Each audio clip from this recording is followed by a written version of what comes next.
The following program has been furnished and paid by Nathan P. Ross, CPA, and KSEV is not responsible for its content or the products or services offered.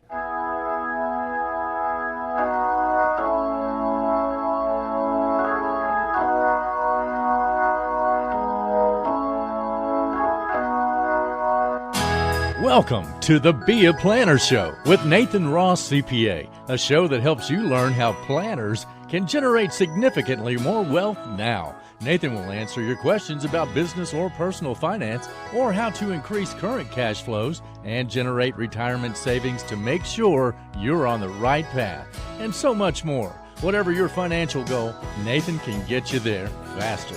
And now, here's your host, Nathan Ross. Welcome to this week's Be a Planner Show with Nathan Ross. This is our Sunday cybersecurity version.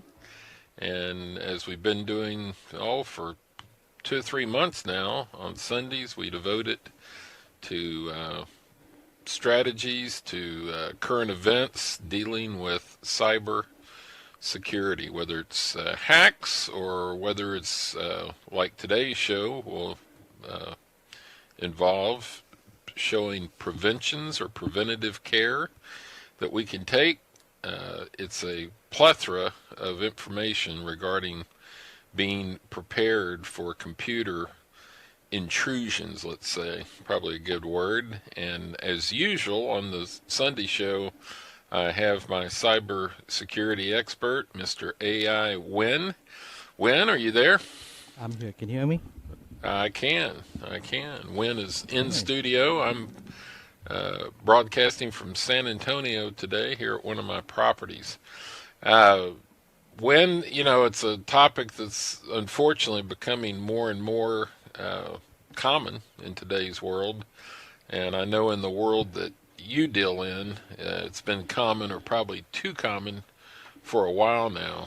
And I appreciate you taking the time to put together some information to help with preparedness. And this is an area that unfortunately you really don't know how people will react in terms of your team and your employees, your HR department, your accounting department, etc. If you're a company, without going through the fire. You can prepare, you can have fire drills, but it's only once the fire occurs that you're going to find out how well your staff can function. And before I forget it, I just want to say that the normal disclaimer that we offer each week certainly applies here, where when you hear these stories or you hear these strategies, don't rush off and try to undertake them on your own.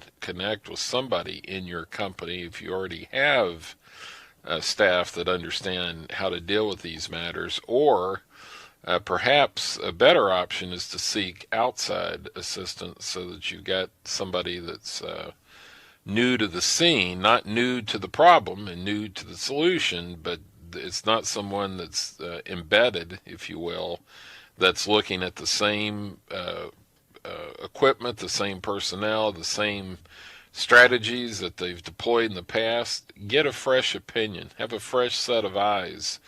Scrutinize what's in play. And that's what somebody like Mr. AI Wynn does routinely. That's his role on most projects that he's involved with. But anyway, Wynn, I'm going to let you pick up here and kind of walk us through today's agenda and what we hope to accomplish here. Sure. Thank you, Nathan. Today we're going to do a little bit different. We're going to talk about 2 things. We talk about the playbook for the good guys and a playbook for the bad guys.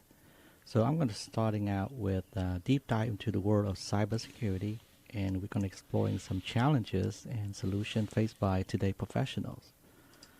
And what we're going to talk today is going to talk about a mock cybersecurity tabletop exercise. Have you heard that term before, Nathan?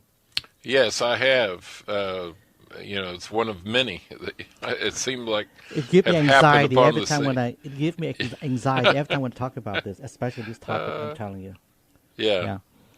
Well, I understand. I'm glad you can walk us through it though, because it's not it's not just intuition. It's not just common sense. There's some specifics that you better be aware of, or at least the way I look at this, you better be aware of. And by the way, for those of you that are thinking, well, I listened to your Thursday and Friday broadcast where you're talking about real estate taxation, retirement plan taxation, real estate private partnerships, etc. You think, well, gee, all this is somebody else's problem.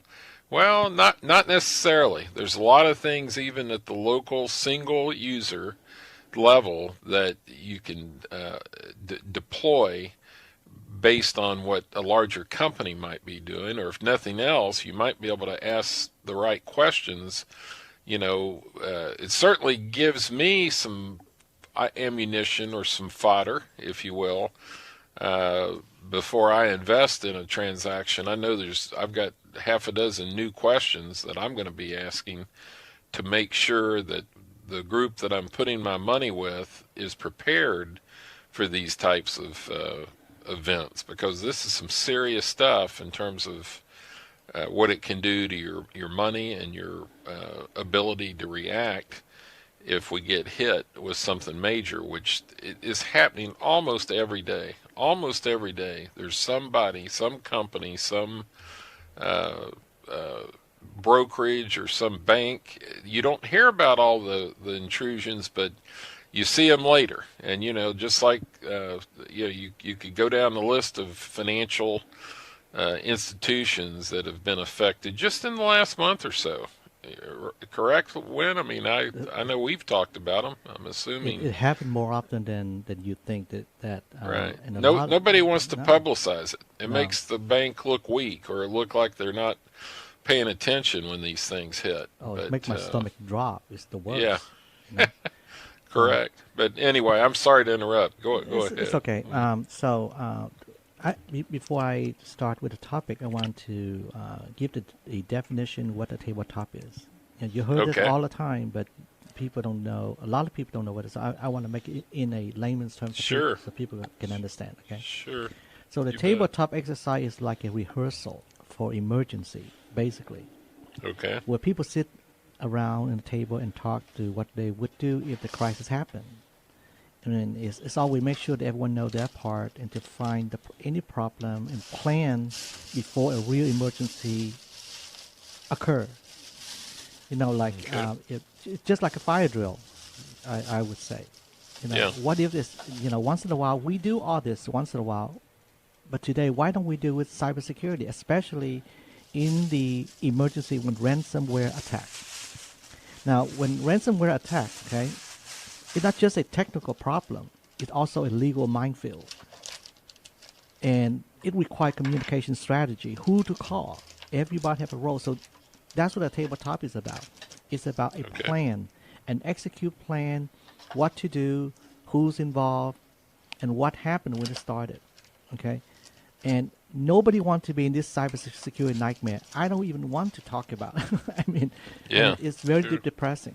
Okay? It's going to make for a long day, isn't it? You always plan for the worst, and hope it never happens. But hope is not a strategy. Okay? Well, that's for sure. Just like there's a terminology I always use. Like trying to rebuild a plane while it's still on the air. That's a terrifying, great analogy, but it is true. When it happened, a lot of people don't know what to do. Now, given that they have incident response plan, they have disaster recovery plan. But when it hit you, what do you do? So after this call, I also have a flow chart I'm giving away that I put together. It's like a mind. It's like mind map. Like a mind map. You know what to do, right. And they give you a scenario what needs to be done. Okay. So that's perfect. So let's start with that and say, so what would you do when things happen? Okay. So let me dive into it right now. Okay. Okay. Let me see here. Okay. So first, you gotta have a communication strategy. There are three things. There's four steps. Right. The first step is cybersecurity crisis response. once, like, I'm came from operations. So once I determine, or we determine, it's actually in a situation, an incident, a real incident, a high incident. Okay, so the first phase in my department, we do initial incident response. Okay, we respond. What do we need to do? And we call incident containment. So we go out there, we contain the virus, we fix it. Then the next step is communication strategy. I call in my CSO, then the CIO, then the corporate attorney, for communication. What to do in case, like, now let me tell you, I cannot stress this enough. Communication plan is so important, especially for employees, the client, and the partners, and the media. So you have to know what to say, what to send out there. Okay? Yeah. And then By the way, you mentioned an acronym. I want to make sure, since anytime I don't know something, I'm assuming my listeners may not. Yeah. What is a CSO in this? Did you say CFO or CSO? It's a security chief, basically. Okay. Chief security officer. Chief security officer. Okay. Yeah. Every company have we call them a C-suite. C-suite, right? Yeah. It's the Sure. CIO of this guy. So you send them once we determine it's a crisis, then we send communication to them. They handle the public relation. We handle the technical piece. I know what to call. I call the help desk. I call the network. We all coordinate together and we put out the fire. Those are the steps you have to practice. You have to sit down in a coffee shop. You talk about what needs to be done. For example, I know what to do. Like the company that I work for, I know how long it takes from my house to the office, in case that I cannot access to the network. Right, in case you have to physically be there. Exactly. So it's going to take me 25 minutes. Okay, and it's going to take 25 minutes for the other technical guy. In case if he doesn't answer, I know who to call. And another thing, you're going to love this one. Assume that the network is down. So I always tell people to download WhatsApp. In the U.S., we use WhatsApp so we can call globally. I'm pretty sure there's another app out there. Plan the emergency, and I don't rely on electronic communications. I have my incident response plan printed out, step by step, with all the phone numbers.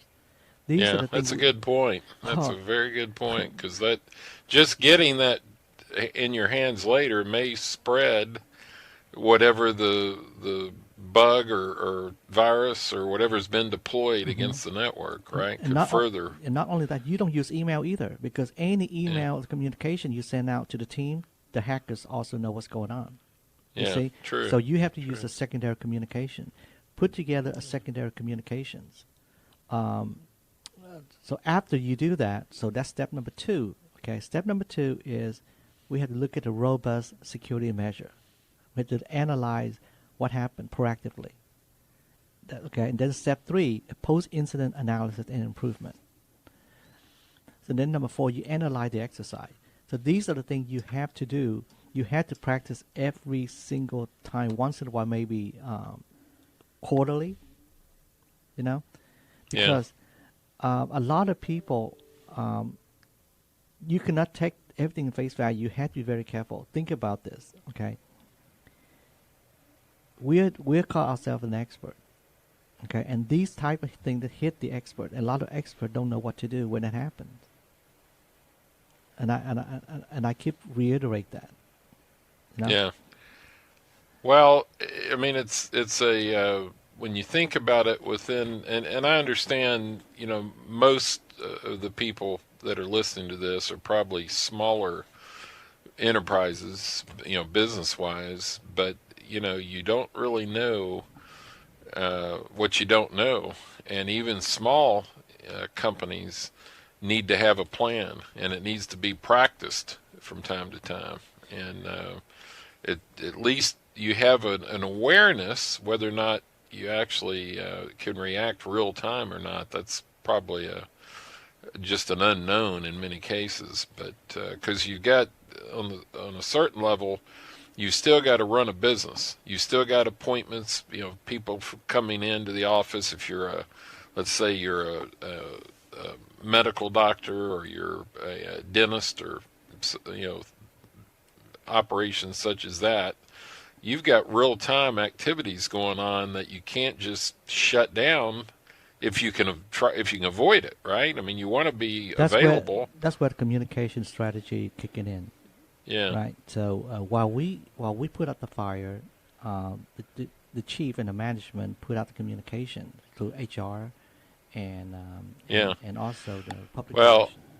I can think of a good illustration of this. It didn't involve the computer. Well, at least it didn't at the doctor's office that I was visiting recently. The elevator in the building was down, or 3 out of the 4 were.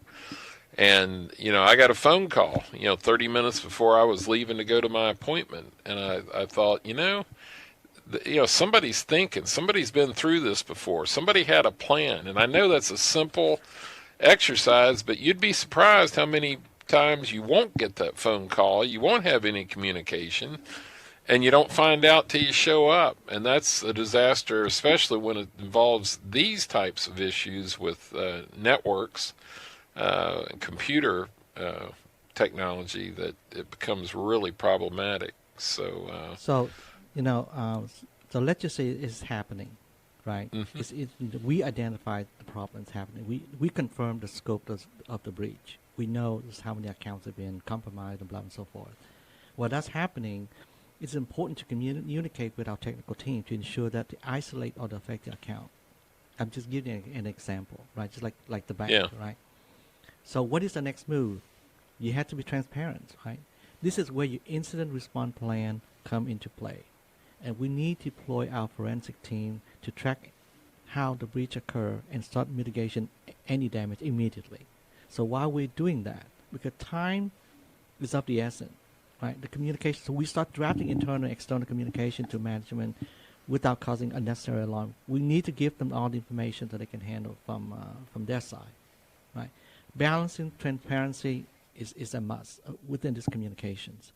So there is a step that I can put together on the PDF that we can I'll give it to the listener, that they can download it. Okay, great. So step by step, what needs to be done. So having your incident response plan, you have to exercise your incident response plan. It's just like a fire drill, no difference, right? What to do, because I'll give you an example. It's very hard to spell my name sometime, right? But then the first time when you spell my name, you have to remember, take you about 15 seconds, right? But once you get used to it, what happens? You just spell it out. Same thing with exercise. The more exercise, it become part of your life, it become a verb. Everything you do, so you understand what to do. You don't react. You respond with caution. Okay. For example, if I read my incident response plan almost monthly, I update it monthly. I know what to do, who to call, and make sure those phone numbers correct. Yeah, and print it out. That's it. Oh yeah, I'm glad you remind me that you have to print that out.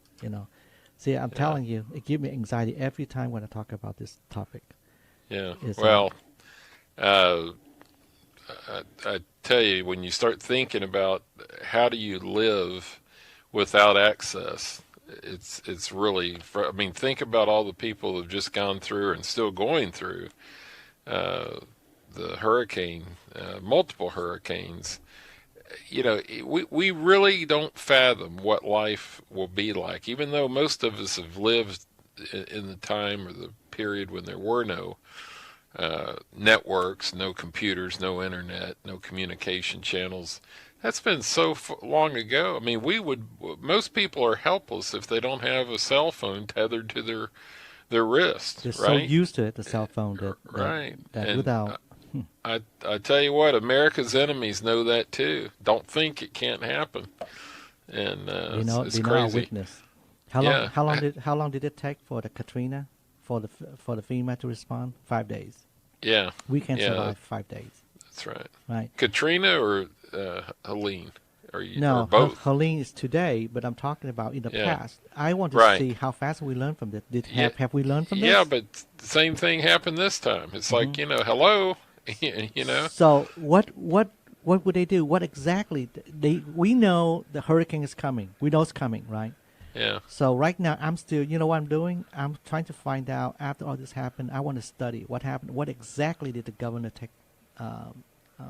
prepare themselves when this thing happened?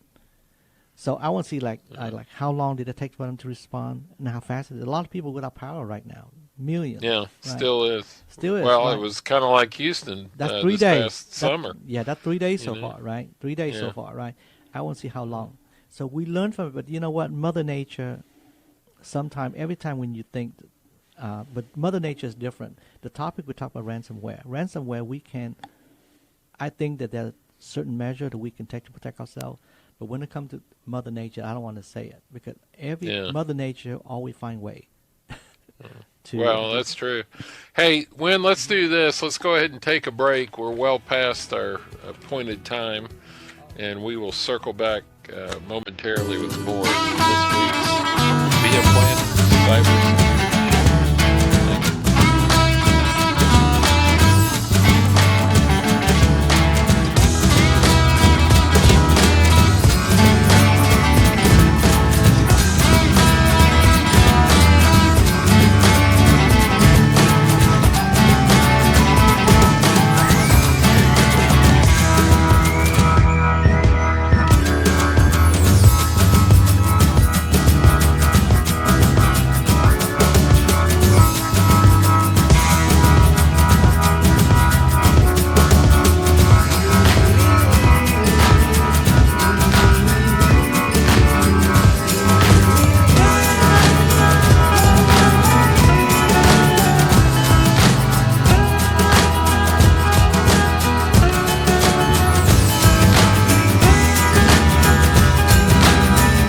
Planner.com wants to ask you, when's the last time your tax pro called with a way to save you taxes?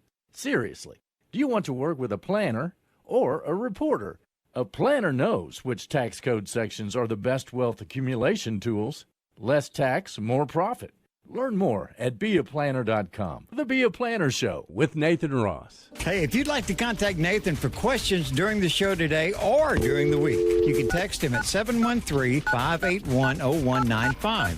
713-581-0195. Or you can send an email to nathan@npross.com. nathan@npross.com.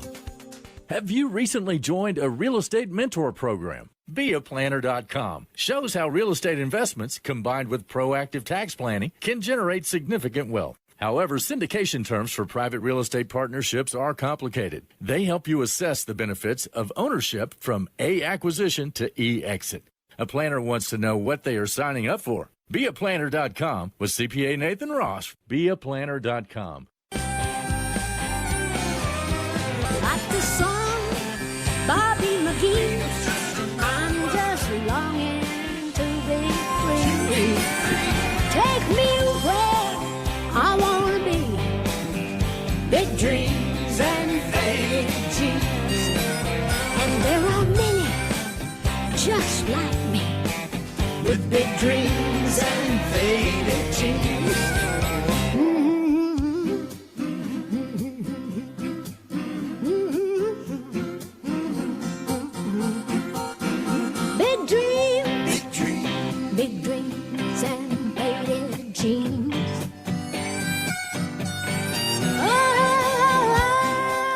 Okay, welcome back to more of this week's Be a Planner Show with Nathan Ross, CPA.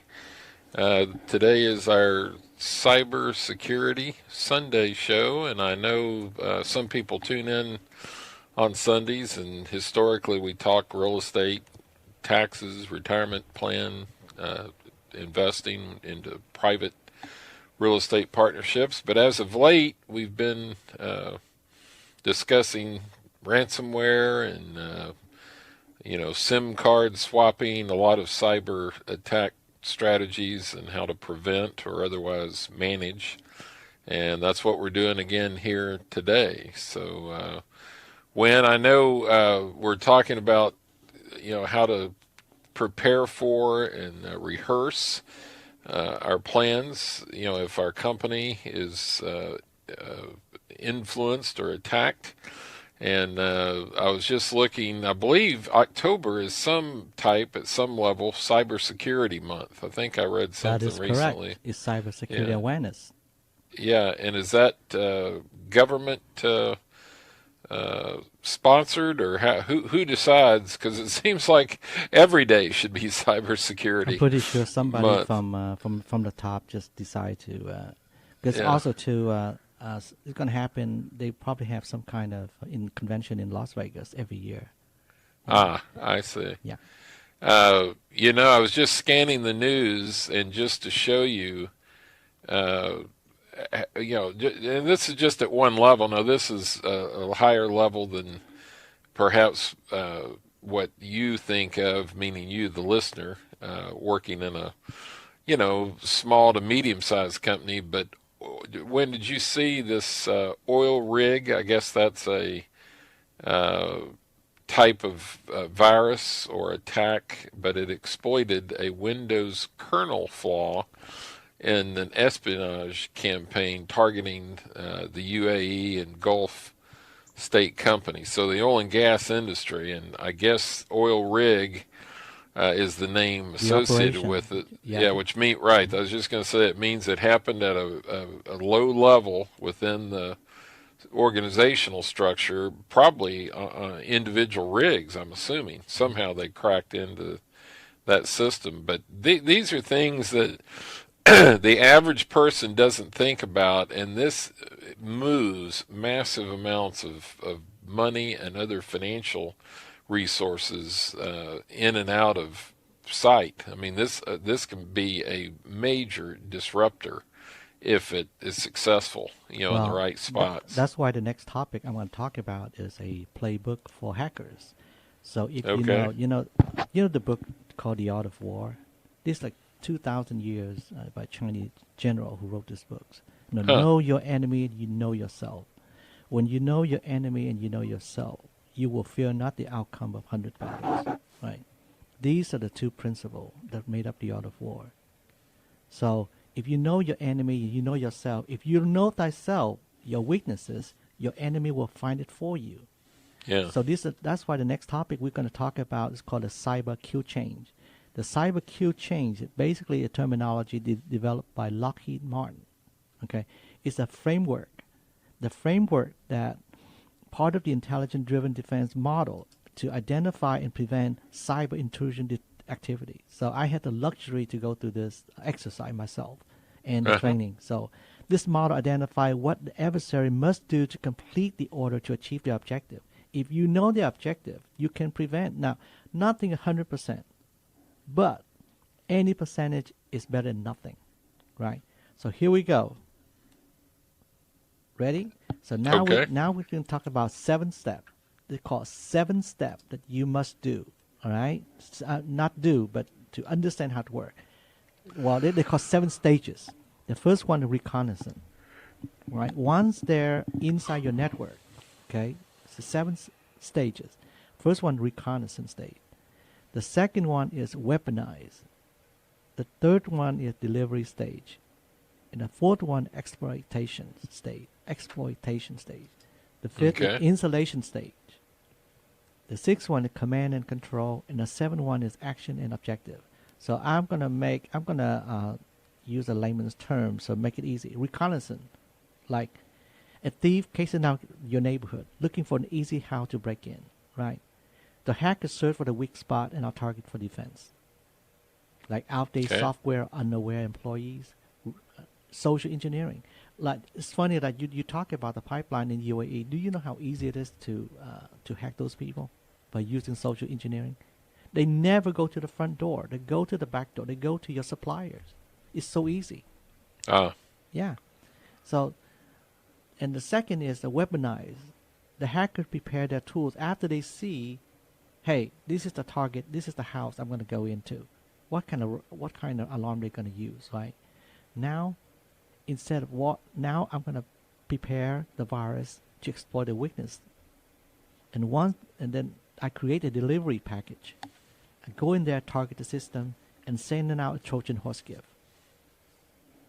The A Trojan horse is not something new. It's 700 BC used by the Greeks. Well, I was going to say, I mean, if you read the article that I noticed on regarding the Ulrich exploit, they talk about how they use techniques and the same process that has been deployed before, and it's like somebody didn't get the memo. That's right. I guess Mm-hmm. right, and I guess they were basically trying to exfiltrate credentials through on-premise Microsoft Exchange servers. Well, how long has Exchange been around and used in this kind of environment? And it's, like they didn't have that locked down. I mean, that doesn't seem feasible, except I guess there's so many other things that there's a lot of IT staff are, tasked with. There's a lot of company like are not up to date because they're so big. They don't have enough manpowers, or big company change very slow. And especially Active Directory, you heard that Active Directory, that is the kingdom, the key to your kingdom, right? If they can hack that and they can deploy virus into that, they got all your. You can have a firewall. They never have to show up, right? No, they never have to be on site. And I'll give you an example. You can put the best firewall. You can put the best endpoint, but the moment I access your Active Directory, I can turn those things off, so it becomes useless, right? They can gain system privileges. What happens. So what is the step that you must do? Once you understand how your enemy works, right? The last stage is command and control. Now they execute what they're going to do. Like they begin the process of encrypted all your stuff. So that's where, if you understand your enemy and you have your incident response plan with you, you know what to do. You know how to identify the attack stages, early detection, tailor the defense. Yeah. Well, how quick can an internal staff or external determine that there's been a breach? When? Well, most companies have a managed network. I assume they have a managed network. Somebody, just like a security guard or alarm system. Hey, your house has been breached. Let me make it simple. Let's use example. Your house, the alarm went off. The alarm company called, are you okay? What's the code?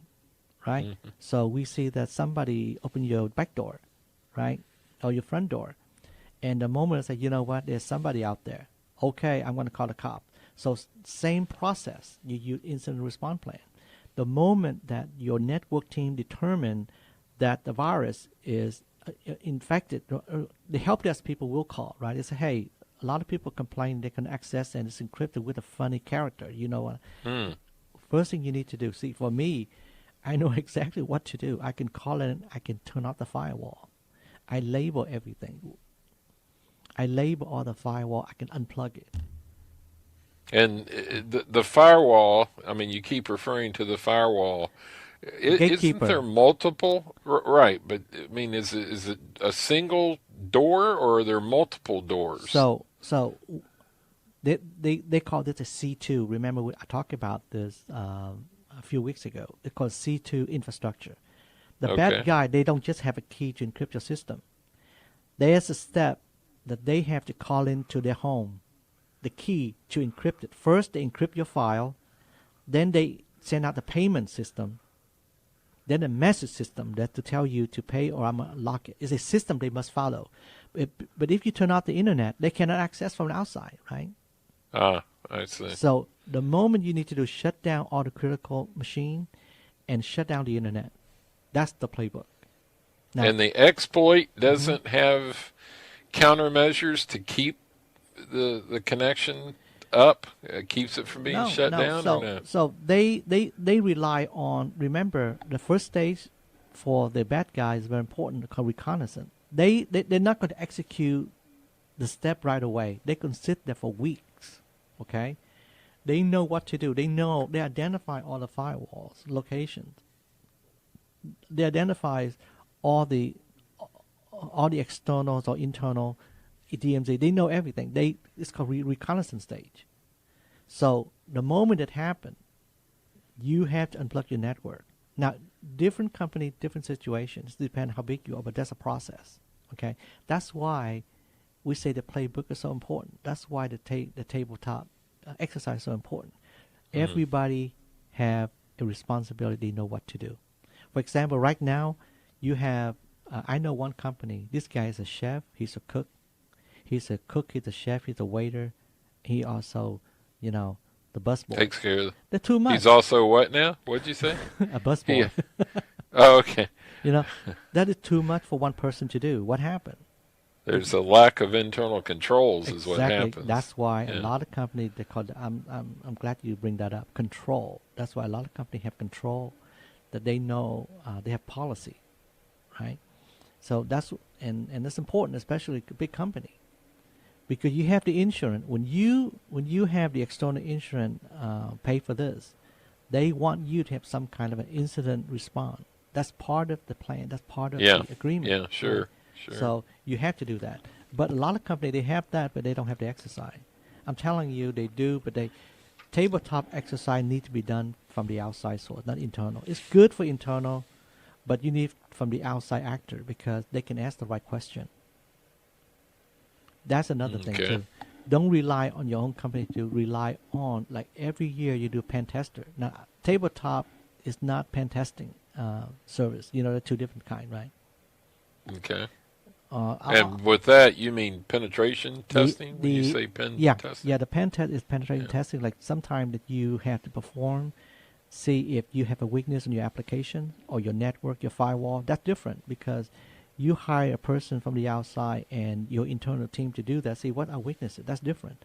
But tabletop is assume you already hacked or you are incident actually happened. The two different things, right? So I see. Yeah. Well, listen, let's go ahead. We're kind of on time this time. Let's go ahead and take our final break, and we will return momentarily with more of this week's Be a Planner Cybersecurity Show.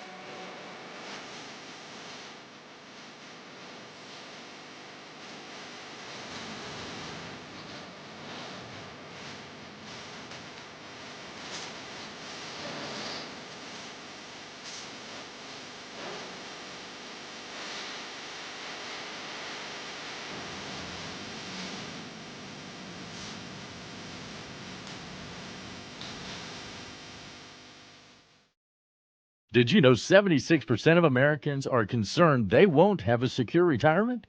BeAPlanner.com shows how private real estate partnerships can increase current cash flow and retirement savings.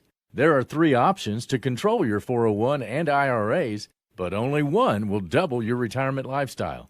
BeAPlanner.com for the Be a Planner Show with CPA Nathan Ross. Hey, if you'd like to contact Nathan for questions during the show today or during the week, you can text him at 713-581-0195, 713-581-0195, or you can send an email to nathan@npross.com, nathan@npross.com.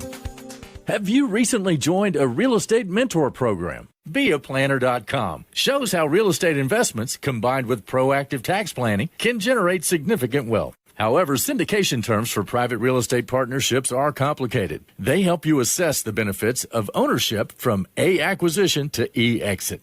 A planner wants to know what they are signing up for. BeAPlanner.com with CPA Nathan Ross. BeAPlanner.com.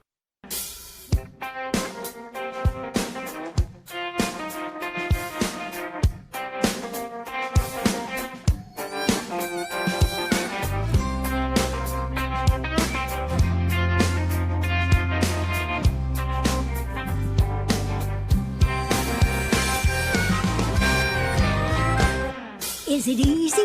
No, it ain't. Can I fix it? No, I can't. But I sure ain't gonna take it lying down. Will I make it? Maybe so.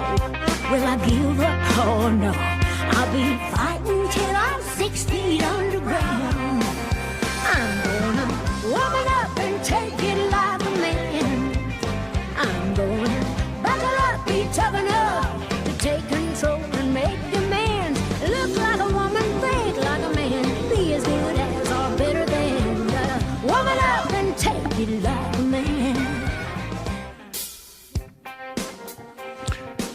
Okay, welcome back to the last segment of this week's Be a Planner Cybersecurity Show.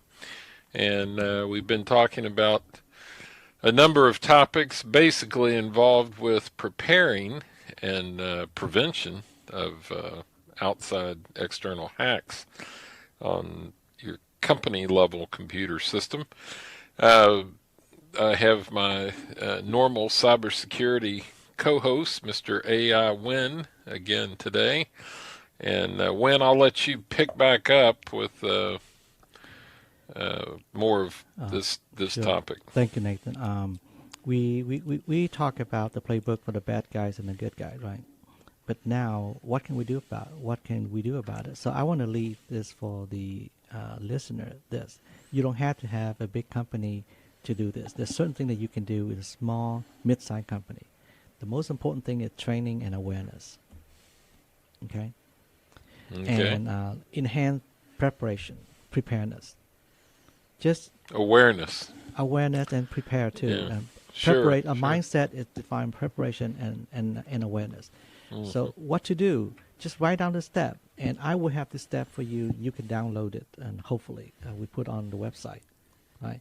So have the exercise once a year or at least a quarter, and print out everything: the phone number, who to call. That's the most important thing. Who to call, communication technology. I call it communication technology. Who to call when it happened. And write down the step, the phone number, cell phone, and also assume that you've been hacked. Assume that you have no network. Download some of the app like WhatsApp that I just mentioned. You can use that. You can call around the world. Right? So you use your cellular data network at that point. Well, let's just say let's just say your AT&T is out, right? AT&T or T-Mobile is out. You can go to the Starbucks. You use a Wi-Fi, then launch your WhatsApp, and you can still communicate with your team. See, the step one: if your network is down, your cell phone is down, what next? Just write it down. Just write it down. Everything you can, as much as you can. I'm telling you. Mm-hmm. Is because when it comes to a lot of people are not prepared, but once you prepare, it's part of your mindset that make your life a lot easier. But those are the things that I leave the end user with. Okay. Hopefully that will build that confidence and reduce panicking. Yeah. Well, being able to think clearly is, in some cases, 90% of the problem, and the wrong move can cost you even more if you're not aware of, these issues. And of course, the bad guy or the good guys aren't doing this every day in terms of all these steps and awareness, whereas the hacker is, 10 steps ahead of them in terms of knowing how they're going to turn left or turn right, depending on what they find, I'll tell you, 80% of successful in everything you do is your psychology. The other 20% are mechanic. Yeah. So once you prepare, it's going to help. Yeah. Just like when you're driving, Sure. So next topic, next time that we can dive in next week, I will talk about a little bit different. Maybe we revisit the hacking again, or we're talking about the. You know what? We can talk about next time. We can talk about the iPhone, AI. Finally, they deployed. Let's go ahead. We got about 8 minutes left. Let's go ahead and talk a little bit about that. It seems like, I know we talked, I don't know what, 2 or 3 shows ago about the what appeared to be a lack of demand for the iPhone. A lot of people 16. returning. A lot of people returning the iPhone 16. Yeah. Well, but that said, it seems like there's pockets of demand. I know I've been checking online for availability of a certain model and color, and it's one of their higher end options, and it's amazing how few when you get into the 1 terabyte level of storage, how few they have, unless you order it, which I don't like doing. I want to talk. I want to talk about the technical piece of it. I have some touch screen. Okay. I have some touch screen issue, and a lot of people have the same problem too. Huh. Yep. That's one major problem I noticed. Okay. Yeah. The intimately issued, and they can identify what that is. It's not respond fast enough. This is the 16 Pro Max. Okay. Okay. Is that and forgive me, I know they've got two large size phones. Is one the 16 Pro Max That's is the big top one. of the line, It's the right? top of the line. That's the one I have problem with. But there's also one that's the same size that's not it's not a Pro maybe, or what's the It's difference? It's not the Pro. The difference is the It's like a larger version of the 16 as opposed to the 16 camera. Pro. The Pro, Okay. the Pro Max has has a very good camera, right? And Yeah. I also have problem with the camera too. Huh. Yeah, I think hopefully they will deploy the patch for it. But the one thing Yeah. that I noticed I'm really worried about, that I'm real concerned, is overheating. My phone is so hot. Is that right? Oh Huh. man, that thing is hot. See, it's been a while since I've seen that issue identified. In fact, this may be the first time I'm hearing it on the 16, but it seems like they've had this issue with other releases in the past, and then they, like you say, they issue a patch, and they manage to deal with it. It is incredible to me how much the role software plays in these situations, and how they can. I often wondered in the past, well, how do they deal with? I mean, some of these issues have to be hardware related, no? Well, But when do you ever see a recall? You Well- never see a recall on the hardware. now And let me tell you what I Yeah. noticed. Okay, the two phone that's affect the most. The other phone, like the average, like the normal kind of 16, the regular one, they don't have this kind of issue. Why? The common because they don't have near the internals, right? I mean, no, they don't have the AI function. okay. AI function on the top of the line. Okay. So Now, the now, pro models. Now maybe I'm wrong, but the AI use a lot of bandwidth. It use a lot of number crunching, and maybe that's the problem, because Yeah. that's not the only problem I'm having. The other problem I have is Bluetooth connectivity. Sometimes it's on, sometimes Huh. it's not. Maybe I have a lemon. I don't know. But then I went Yeah. to the store, and the people stand right next to me. They have the same issue. I'll be. Right. So I think AI is because remember it use your chipset, it use your hardware. Yeah, It's all but the AI, well, at least their Apple Intelligence product still isn't out, correct? So you're talking It about is- running. Siri is out. I saw. Did you see Okay. how Siri works? Siri can understand you. It's just like a ChatGPT. Huh. It has the language, and it has you have the multiple voice, and also too, it understand you. And I'm talking about it's like it actually have. Now the one that I download is different. The 15 Pro, I don't have AI yet until on the 15, hopefully, in my Yeah. Apple Pro Vision. But for the 16, they already have it. Like the Siri is one of them. When you go into the store, they show you how to use it. It's amazing, Yeah. but it's overheat your applications. And you mentioned having upgraded your Vision Pro, which for those that are listening, that's the Apple No, goggle product, which is absolutely that's spectacular. spectacular, and that's one thing I don't have problem with when I. So update you've AI. you've already gotten the benefits that was associated with, on the 16 Yes. Pro platform. They've already given you the software. Not 100%, but some of the stuff they already have is Yeah. amazing. Like, see, Apple Vision is called Immerse. It's not like Facebook Orion, like glasses. It's completely different. I'm telling you, they're so far advanced than most of the company. Like Facebook, not even there. And I can explain. And I collect, and I use all the goggles. I have Microsoft HoloLens, and I have Google. Remember Google glasses come out? Sure. They 15 still available? Yeah, that's 15 years ago. It's this Wow. thing- Has it been that long? That's crazy. Say 12, like 2010. So Yeah. it's almost 14 years. That's crazy. But they're not even close, and they're the one who started first, right? And it's Yeah. always back to the heat is the problem. Then Microsoft. Is that right? Huh. Microsoft think they can do better. The HoloLens, the Microsoft has is the first version, and today, what I've seen, I'm telling you, the difference between the Apple Vision and other goggle, Apple Vision is designed for everybody. Meaning, if you use your iPhone, you can pick it up immediately. You don't have to use it right away. You don't need to have to relearn it because it's like exactly your iPhone. The Vision. The Vision. You look at it like your Yeah, iPhone. similar. Nothing similar. Well, yeah, similar, but I mean, you've got some added. All the icon, I'm telling you, the same. It won't Yeah. take you that Oh, long yeah. time. That's true. But I mean, you've got some additional benefits Mm-hmm. that you don't see on an iPhone, like No. the ability to put your prescribed or prescription Right. lenses. I mean, that's a hardware issue, Mm-hmm. but I'm telling you, unless you've seen that, it's hard to describe how good it allows you to see. I'll if give you're you one challenged. example. I just downloaded Uh-huh. a golf game, right? A golf game. And when I launch it, it's called Immerse. Like Uh-huh. you actually see the entire golf right in front of you, 18 hole, right in front of you. You can see the ball flying when you hit it. Yeah. And it's just like you're there.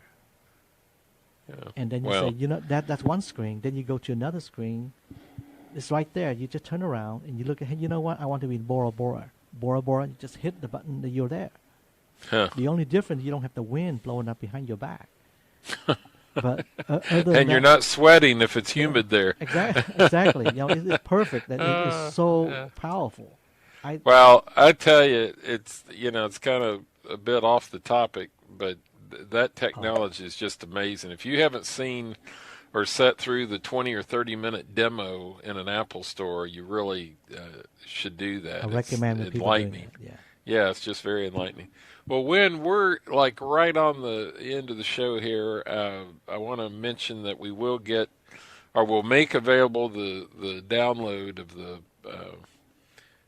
The document, yeah. the mind. I think of it as a mind map. It's a tabletop in Wynn's language, and it might give you some enough information to talk to your IT folks, and hopefully make sure that they're implemented already, or if they want to implement these kind of plans and programs, by all means, connect with us. And if you want to connect with us, you can send a text message to 713-581-0195, whether it's IT related or real estate or tax related, tax planning, etc. Feel free to do that. And we will return on Thursday at 2 p.m. Central Time, and we will be talking more about real estate taxation, real estate partnership, investing, etc. Wynn, thank you for joining us once again. We'll look forward to next week. And in the meantime, to all the listeners, thank you for listening.